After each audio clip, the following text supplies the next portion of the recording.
There's something wrong with you. Oh, please. You are one of the biggest suck-ups I know. Oh, my. Come on, man. Here comes the techie, Aaron Gleeman, at Aaron Gleeman via Twitter. And he writes about baseball, specifically the Minnesota Twins, at times the Twinigmatics. Emphasis on the enigmatic portion of the equation, but nevertheless, the first-place Minnesota Twins. He's a beat writer covering the Minnesota Twins. Dan Hayes by his side, and Aaron is with us now. Royce Lewis and Alex Kirilloff took in the walkthrough at Minnesota Vikings practice yesterday, Mr. AG. No pads popping or anything. It was a walkthrough, but nevertheless, Royce and Alex Kirilloff, hopefully they loved it out there, and good morning. Yeah, they... I guess last week, Sonny Gray and Bailey Ober went out to practice because Bailey Ober and Bradbury played high school with Garrett Bradbury. Oh, no. And Sonny Gray, I guess, was a quarterback. I don't know. He was bragging a little bit in the clubhouse about his football career. Well, I'm glad he was, because when I crafted this after seeing Royce and Alex there yesterday, well, it was a quick swipe, but it ended up being about 8 to 11 minutes, and maybe it's there. I couldn't find it. Royce Lewis and Kirilloff playing high school football. Oh. So I'm like, Royce Lewis, high school football stats. Okay, well, somebody popped up from Harbor, whatever, in Southern California. I'm like, well, that ain't him. So then I would imagine one of them or both of them played high school football. Maybe, although probably were pretty good. I would take Royce as like a DB right now. Mm-hmm. Like he's about 6 foot. Yeah. Very fast. Yep, and I'd never seen him that close. You have a million times. And he looks like a run stopping corner in that he's thick upstairs with rounded shoulders. Yeah. And I thought he was taller watching him on TV. Yeah, he's about maybe 6 foot. Right. Right. This is the land of opportunity with backup corners here. So maybe he was keep him on that street free agent list that they like to have. He's an athlete. Yeah. But here's the thing about those two. I don't know that they played high school football because they were already at like 15, 16. Yeah. Being sort of groomed to become first-round picks in baseball. I know Kirilloff's dad about Kirilloff. He's like a hitting coach, basically, in I think they're around in Pennsylvania, around Pittsburgh, maybe. Okay. That area. And so, by the time they got 15, 16, I'm going to guess they were mostly focusing on baseball because both of them got drafted. That's the crazy part about baseball relative to some other sports is they both got drafted when they were 17. Royce Lewis was the number one pick at 17 and got, $6 million, $7 million or something like that. So, yeah, you put those football dreams away. But I have found in general, covering the Twins the last few years, they love football. Yeah. Almost they have their own fantasy football league that they play in as a clubhouse where they split teams and they draft, and then that's all they obsessively talk about in September and October. Yep. It's no surprise that they're coming to practice. It is the hardest core. There's some basketball talk too.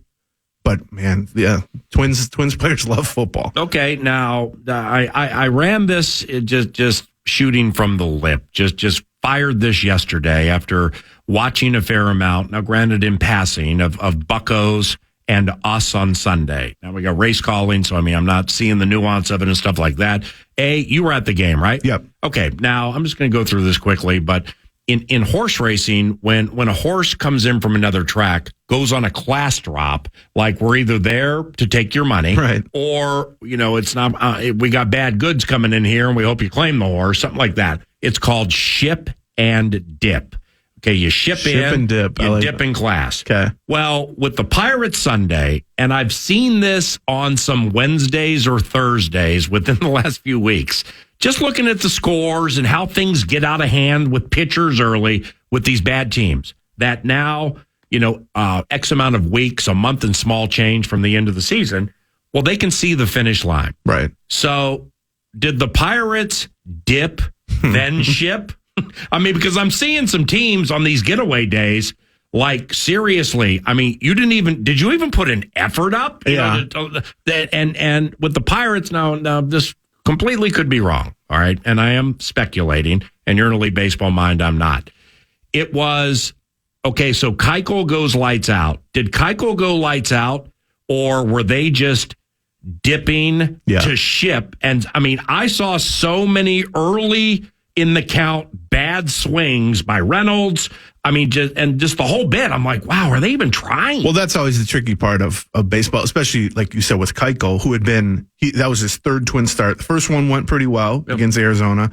Then he got knocked out in the second inning in Philly to the point that there was some speculation he might not make a third start. They give him a third start. He takes a perfect game into the seventh inning in the game you were just talking about. And yeah, it's like, well, okay, he obviously pitched well, but did he pitch, on a 1 to 10 scale, was he a 6? So you were thinking the same thing. And the Pirates are a -3, or what was it? It's hard to evaluate sometimes. Were you thinking that during the game? A little. I mean, if he stays in the rotation, which I think they may go to a 6-man rotation because Joe Ryan's about to come back from the IL.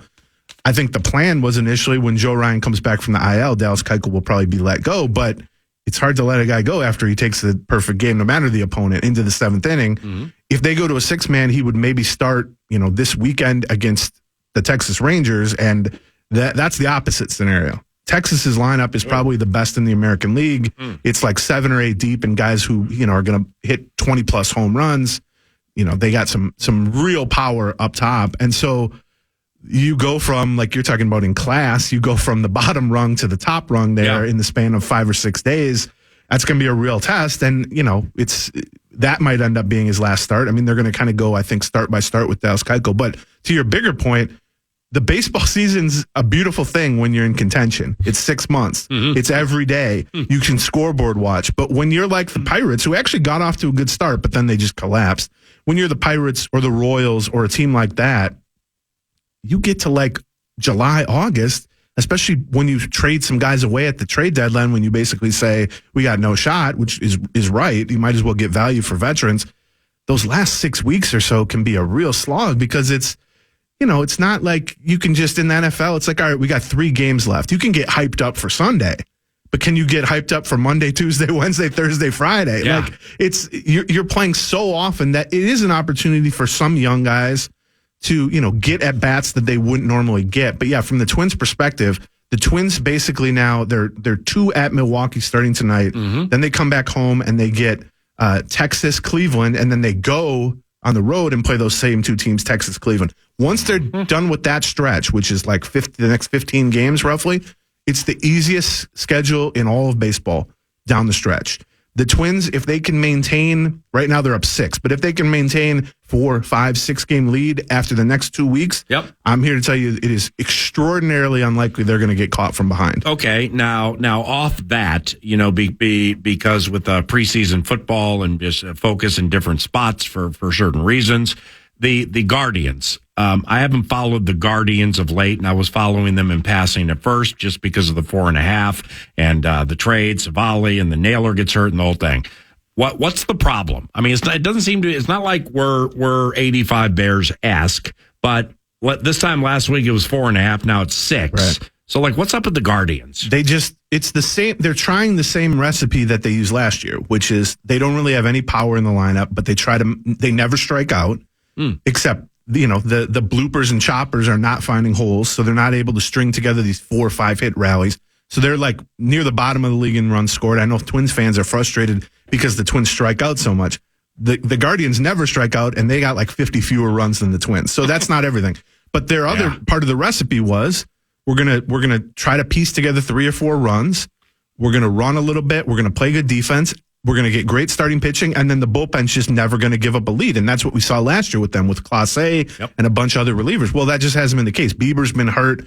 Their rotation has actually been decent. They've called up some young guys who have stepped up, but their bullpen especially, I think Clase is 1-7 or something like that. Their recipe for success has a very tight window, a very slim margin for error. And when the bullpen is not nails every night in and night out, they get in a lot of trouble. And I know Twins fans are frustrated by the Twins being sort of mediocre all season. And there's this weird sense that, there's this Michael Myers or Freddy Krueger, a Guardians team constantly 2 steps behind them, just approaching them. I'm here to tell you, I've watched the Guardians a lot, especially over the last 3 or 4 weeks. Yeah. They're not good. Yeah. They have no offensive firepower whatsoever, especially like you said, they lost Naylor, who was probably their second best hitter. What about Jose? Jose Ramirez is amazing. And they got nobody to protect Jose now, though. The rest of that lineup, I mean, they might not have a 15-homer guy in the rest of that lineup.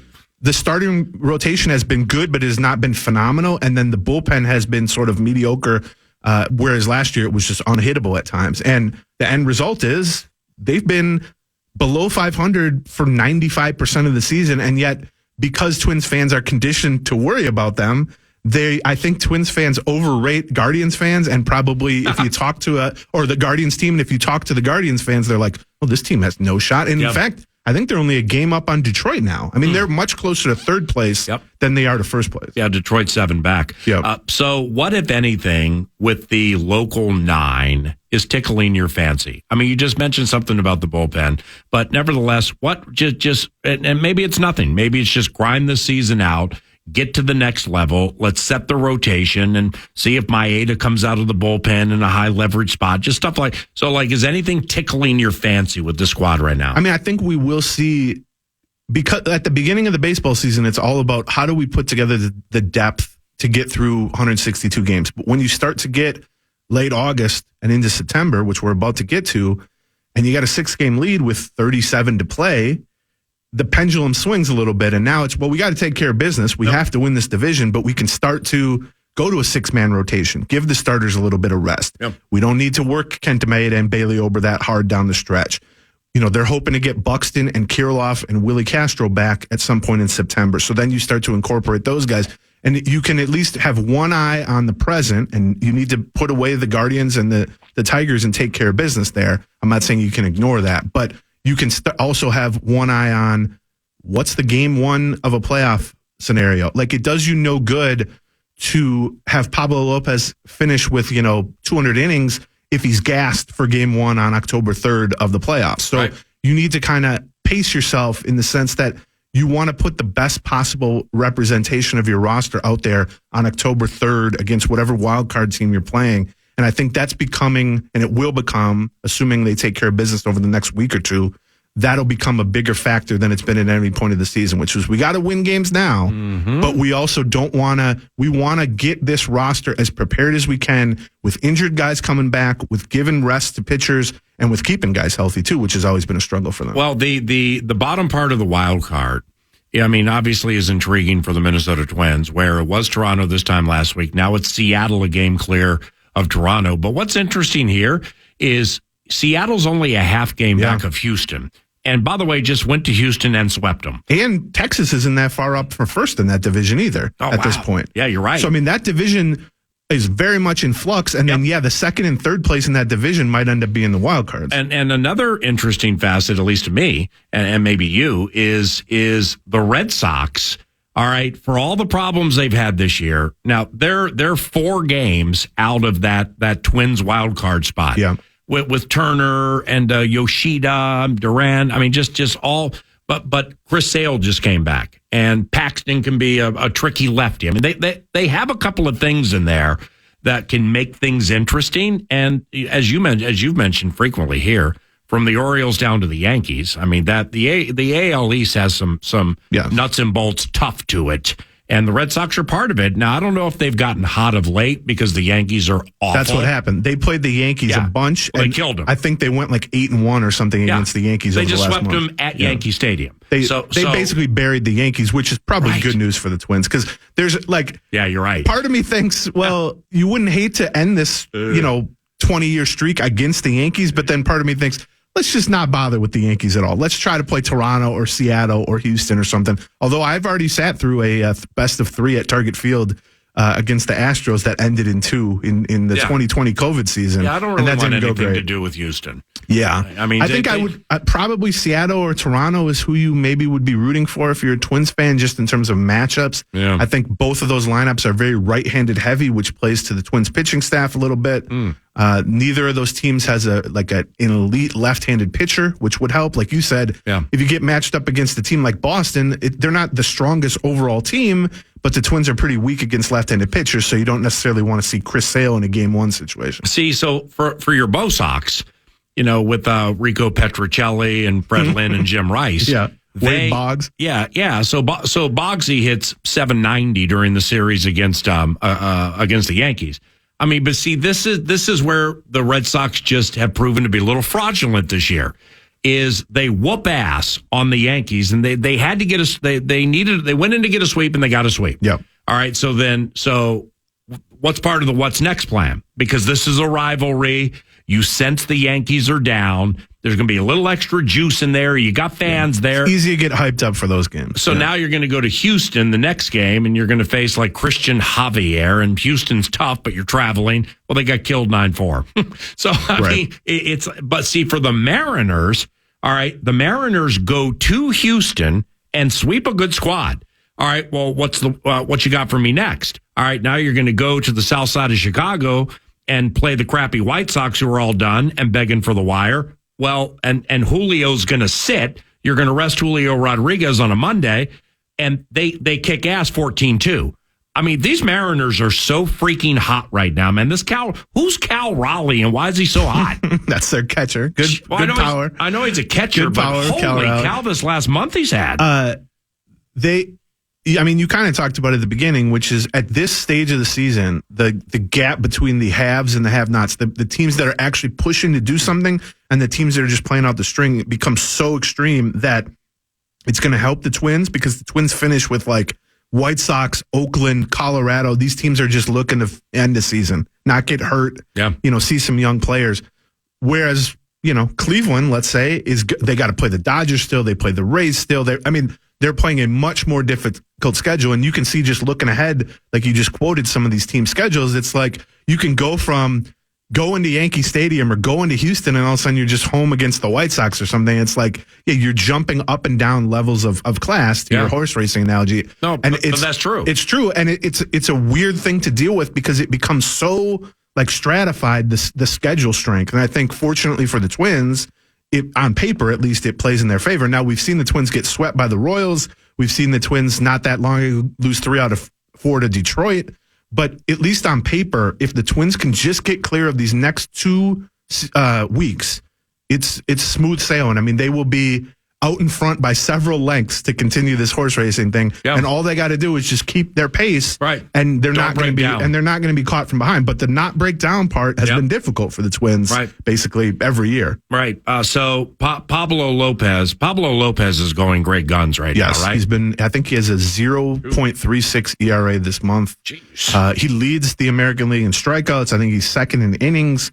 He has been everything they could have possibly wanted him to be. I mean, he had a brief rough patch like in May, but he's been phenomenal to start the season. He's been phenomenal right now.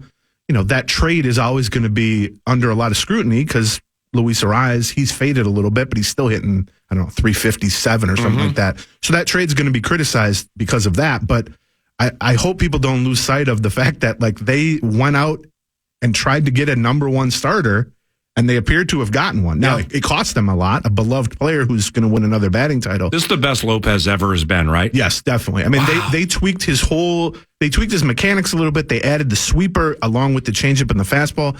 His strikeout rate is way up. The sweeper is a sweeping curve? Yeah, it's like like a slider Comes curve. in at 3 o'clock. That goes more east-west than north-south a little bit. And that's been super effective. His changeup has always been phenomenal. They've got his velocity of his fastball up a mile or two compared to his Marlins days. And then also they've kept him healthy, which in the past with the Marlins was an issue. See, I mean, I would say if the playoffs are starting today, he's the easy call to make a game 1 start. He's been their guy, except for a brief rough patch, like I said, in May. He's been fantastic. He's a high strikeout guy. He throws strikes. He doesn't give up a ton of homers. He's I think a good veteran top of the rotation starter, whether he's an ace or number 1 or just a good number 2, whatever it is. He's precisely what they were trying to go out and get for several years now. And then you have somebody like Sonny Gray, Kenta Maeda, and maybe Bailey Ober, because they're going to need 3 starters for a first round. So it's a different playoff setup than it was, 3-4 years ago.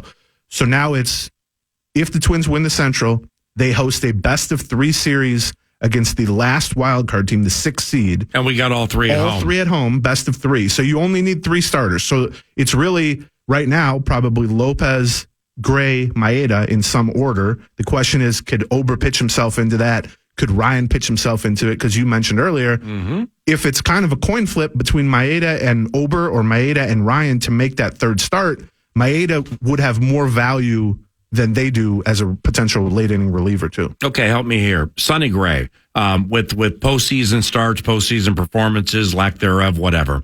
Do you just like with the discernment in your heart and your mind from what you've seen and what you know, because I'm taking the analytics out of this, I'm just thinking, does Sonny Gray have postseason bear down, pressures here, bulldog to him?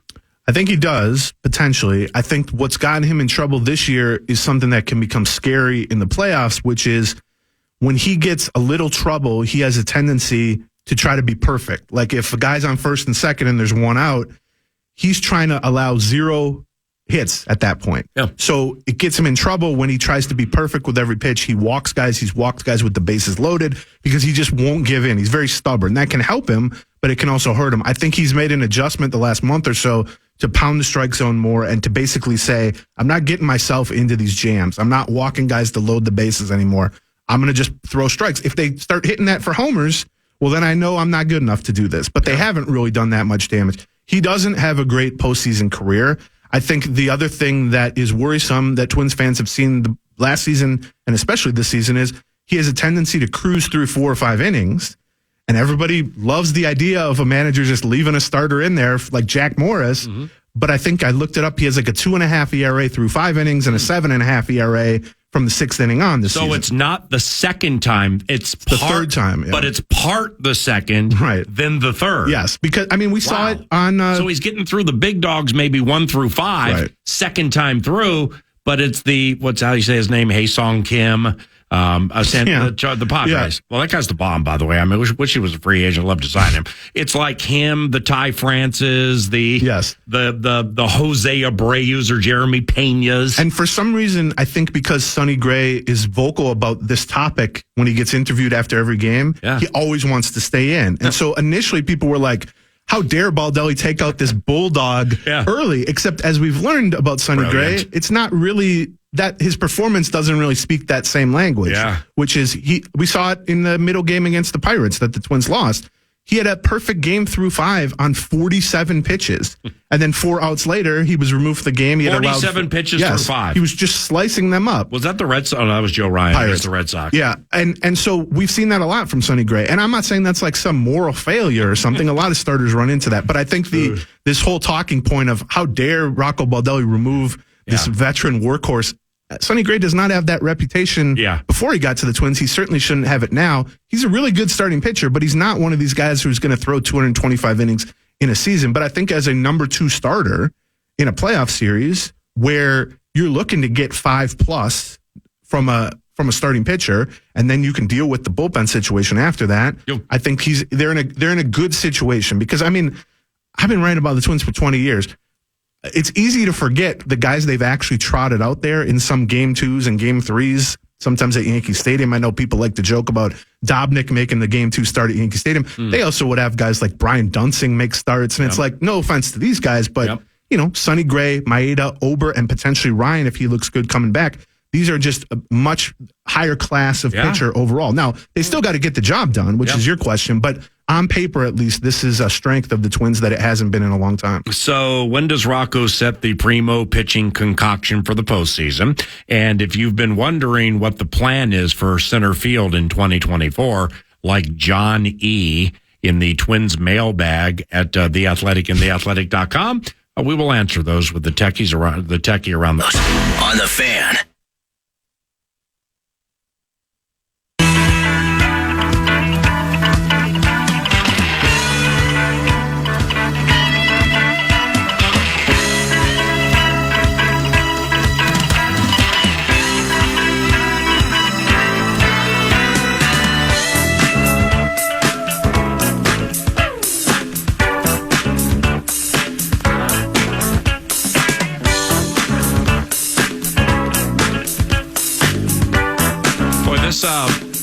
I don't know when you posted this Twins mailbag at The Athletic, theathletic.com. A couple hours ago, man. Yeah, this morning. I'm after observing 85 questions just on the front page. Wow, what a popular item this is. I still got a couple here that I'd like to run by. I want to say, like, we do mailbags I do it on the podcast and I do it for The Athletic, and it's never lost on me that, like, when I say, hey, I'm doing a mailbag, do you guys have questions? There's like always 200 questions. Yeah. And I don't take that for granted because I do see writers sometimes who will be like, hey, I'm doing a mailbag. And they'll be like, I need some questions. I only got 3 questions. Wow. It's amazing. It's a great feeling to be like, every time we call for mailbag questions, there's 300 of them. Now, a lot of them are just. But you might want to respond to them any day now. Well, they get responded to in the column. No, I see. Okay. I take a dozen of them. But this posted 2 hours ago. Yeah, that's how they put the questions. And then I take from there. That's the pool I'm pulling from. Yeah, that's how that works. Well, John E. hit on something about which I've been thinking since May. The center field plan in 2024. Does the front office have someone in the minors they like for a full-time role, or are they hoping to find a veteran on the free agent market / via trade? Well, that's what they did this year with Michael Taylor, and that's worked out okay. I mean, he's been great defensively. He's had some power. Overall, offensively, not been great. They're still not giving up on the idea of Buxton playing some center field. And in fact, they said during this homestand, a few days ago I wrote about it, that they're now having actual conversations about when he comes back from a hamstring injury, let's say in 2-3 weeks, could he be in part of the outfield mix for the first time this season? But yeah, for next year, I personally think that we're going to end up seeing one or both of Austin Martin and Royce Lewis in center field. Yeah. I think both of them have very good speed. I think they're both good infielders. Martin as a second baseman, Lewis as a third baseman right now. But the Twins have a lot more infield depth with Julian and Brooks Lee and obviously Correa than they do in the outfield. So I think at some point, one of those two guys, because of the speed they have, to just go get balls in center field, I think are going to be a good fit in center field. Okay, now, so when does Rocco set the primo pitching concoction for the postseason? And I wrote that jokingly, but then you mentioned with Keuchel and then Ryan coming back and a 6-man. Well, that's a 6-man. That's kind of starting to set this thing up for the postseason, because I'm like, do they do it in like a week?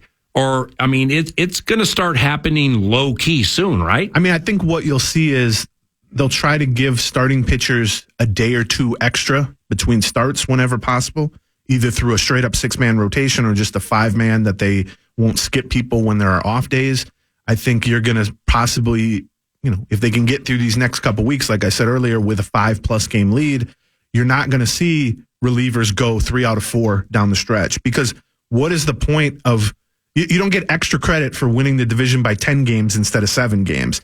And it does you no good if you get to the finish line and then the playoffs start and you look around and all your starting pitchers are tired.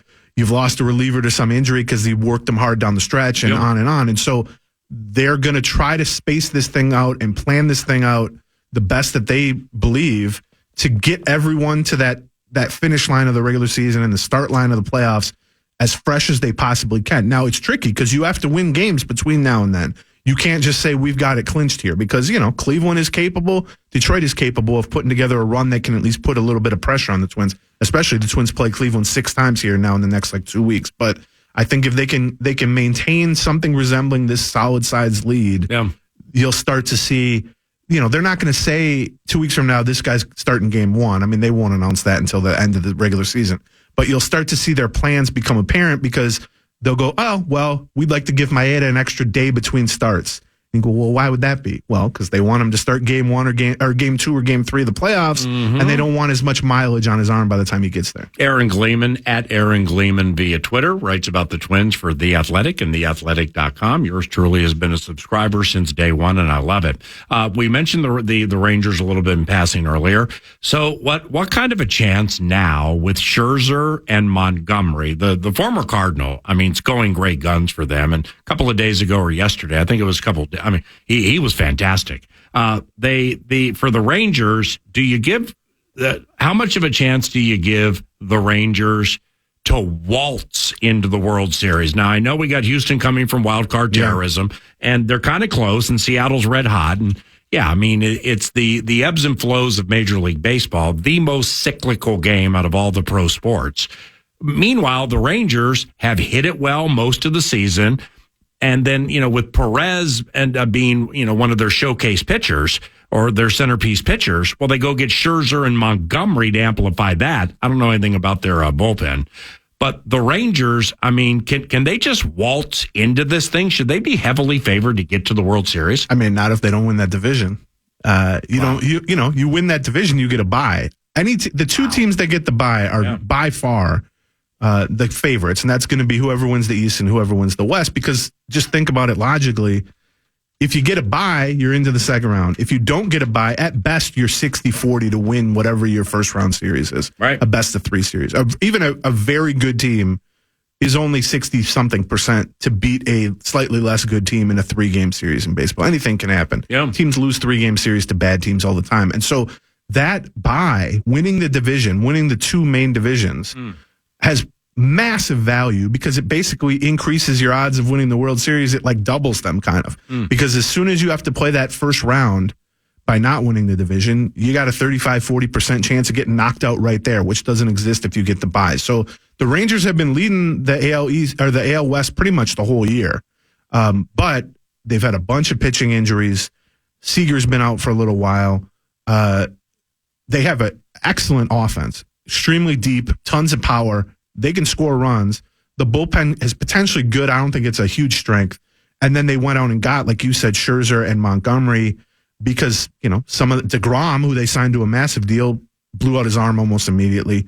John Gray's been on and off the IL. So they're not, they've been making the past 2 years, I would say the Rangers have been spending a ton of money on Simeon and Seager, and now they went out and traded for Scherzer. Yeah. They are obviously pushing chips into the middle with this core. So, I think expectation-wise, they're probably up there. I would put them with Baltimore as the co-favorites right now. But you will never convince me that a team that doesn't get the bye in this current configuration for the playoffs should be favored to get to the World Series. Right. The favorites in my mind, will always be the 2 teams in each league that get the bye. Well, and what's interesting about what you just said is looking at the FanDuel bit, the Astros and Rangers are co-favorites to get to the World Series. They're both 3.5 to 1. The Orioles are 3.8 to 1. So, $1 scoops you $4.80. You profit $3.80.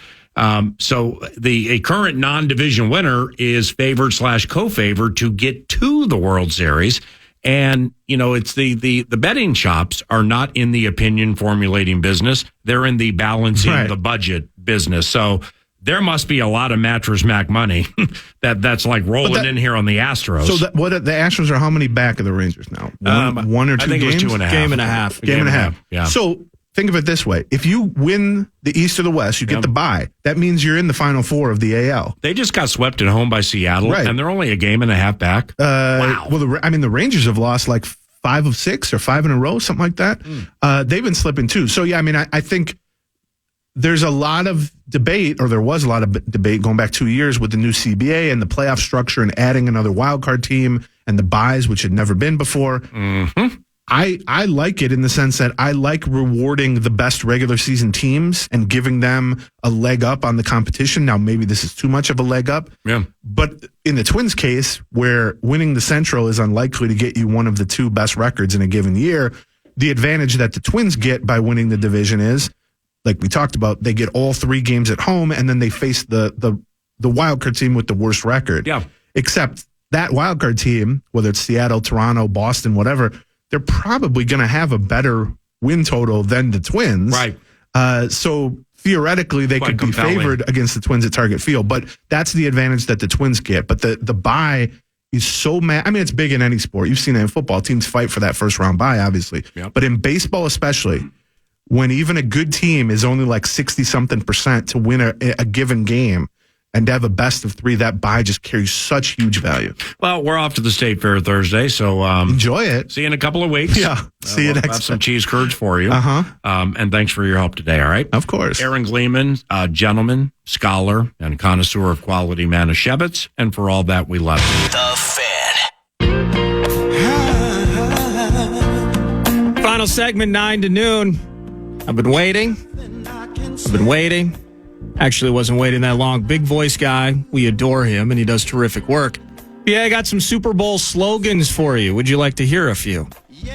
Fire away. How about this one? Netflix for show, Vegas for dough. In. I love that. Next. From the lakes to high stakes. In. From losing the wild card to Las Vegas Boulevard. Yeah. Lost the what? Yeah. I like that one. Love it. And thanks to all the rubes who helped participate in this as well. Vikings win in the city of sin. Negative on it, but that's okay. All right. Kirko takes his drip to the strip. Okay. I just love that thing. Love it. Doing the gritty down in Sin City. Sailing the ship to storm the strip. Like it. From slots and craps Love to it. confetti and claps. Yeah, I remember that one. It's absolutely beautiful. Fantastic. The best, maybe the best one since Mission Miami. Valhalla meets Vegas. So you hate that one. I love the simplicity of it. Valhalla meets Vegas. Vikings Heaven meets Vegas. Yeah, okay. The Purple Crush with a royal flush. And hopefully that's this weekend against the Arizona Cardinals, the final preseason game. And lo and behold, 9 to noon is at Twin Cities Orthopedics Performance Center tomorrow. And we will be from the exclusive Vikings Radio Network perch overlooking 4 perfectly manicured practice fields. And we will be preparing for a couple of days of joint practices. So make sure to listen to 9 to noon tomorrow. We definitely have a Jordan Hicks, he's a linebacker for the Vikings, a Jordan Hicks interview. How do I know that? Because I recorded it yesterday. That plus much more tomorrow, 9 to noon. I'm Paul Allen. Thank you very much for listening. Here comes the con to put a wrap on the show. And before we get to the wrap, I do have to play 2 more Super Bowl slogans. From blizzards and snow I love this to one. a Vegas strip show. Ooh, one more time. From blizzards and snow to a Vegas strip show. And of course, for those doing the math on this whole thing, 58th time's the charm. damn it. And thanks to Casey's for bringing you the 9 to noon show wraps. Casey's, those 89-cent medium fountain and frozen drinks available all summer long. And then if you go to Casey's.com, which I just did, I just got hit with this massive picture of a thin crust. They have thin crust pizzas now, a thin crust taco pizza. Are you kidding me? Casey's, here for good. The FEI ratings from Football Outsiders, like my dad explaining, indexed annuity riders, whether it's analytics or retirement insurance. 9 to noon clearly lacks the mental endurance. So let's get over the hump tonight. Bill Bailey, PA's got his credit card, subscribes to Dog News Daily. Georgia defensive studs, 22 draft. Look at these. I can think of at least one team who took the cheese, but please get us to week 1. Then we'll know if we can actually stop the run. While JJ's star is getting brighter than the sun, PA still thinks about him rizzing up Lizzie Dunn. Oh, and today is about 100 and sticky, applying the right amount of deodorant for some can be tricky. Get out there, enjoy the sights and smells as we sweat and descend to the 7th circle of hell. Podcast today's Paul Allen Show or back to previous show and interviews by going to the iHeartRadio app or KFAN.